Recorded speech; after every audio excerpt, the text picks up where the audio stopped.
২০ বছর পর বন্যার পানিতে তলিয়েছে সিলেট তমাবিল মহাসড়ক।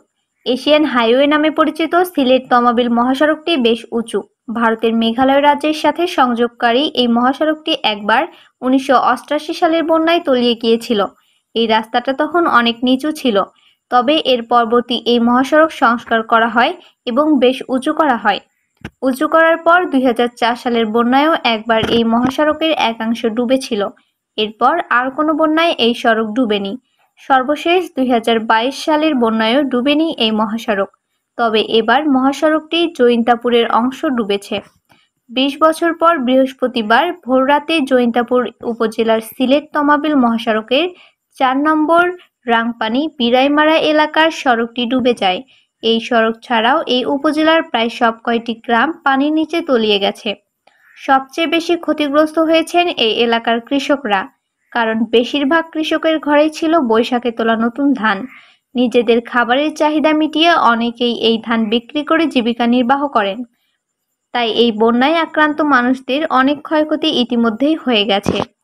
সিলেটের জেলা প্রশাসক শেখ রাসেল হাসান বৃহস্পতিবার দুপুরে জৈন্তাপুর ও গোয়াইহাটে এলাকায় পরিদর্শন করেন। এ সময় তিনি সাংবাদিকদের বলেন, সিলেটের সীমান্তবর্তী এলাকা গোয়াইনঘাট, জৈন্তাপুর, কানাইঘাট উপজেলায় বেশি পানিতে নিমজ্জিত হয়েছে। লোকালয়গুলো পানিতে তলিয়ে গেছে। তিনি বলেন, এখন পর্যন্ত জৈন্তাপুর উপজেলায় ৪৮টি, গোয়াইনঘাটে ৫৬টি ও অন্যান্য উপজেলা পর্যাপ্ত আশ্রয়কেন্দ্র খোলা হয়েছে। যারা আশ্রয়কেন্দ্রে যাচ্ছেন তাদের জন্য খাদ্যের ব্যবস্থা করা হয়েছে। পানি উন্নয়ন বোর্ডের হিসাবে বৃহস্পতিবার সকাল ৯টায় সুরমা নদীর পানি কানাইঘাট উপজেলা পয়েন্টের বিপদসীমার ১৬৬ সেন্টিমিটার ওপরে ও কুশিয়ারা নদীর পানি জাকিগঞ্জের আমলশিদ পয়েন্টে ২০২ সেন্টিমিটার ওপর দিয়ে প্রবাহিত হচ্ছে।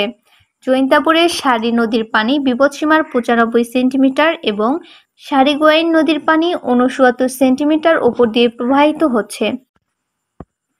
সিলেটের সরকারি আবহাওয়াবিদ শাহ মোহাম্মদ সজীব হোসাইন বলেন, ২০২২ সালে মে মাসে সিলেট আবহাওয়া অফিস রেকর্ডকৃত বৃষ্টির পরিমাণ ছিল ৮৩৯ মিলিমিটার। ২০২৩ সালের মে মাসে ছিল ৩৩০ মিলিমিটার এবং ২০২৪ সালের মে মাসে বৃহস্পতিবার পর্যন্ত সর্বোচ্চ ৭০৫ মিলিমিটার রেকর্ড করা হয়েছে।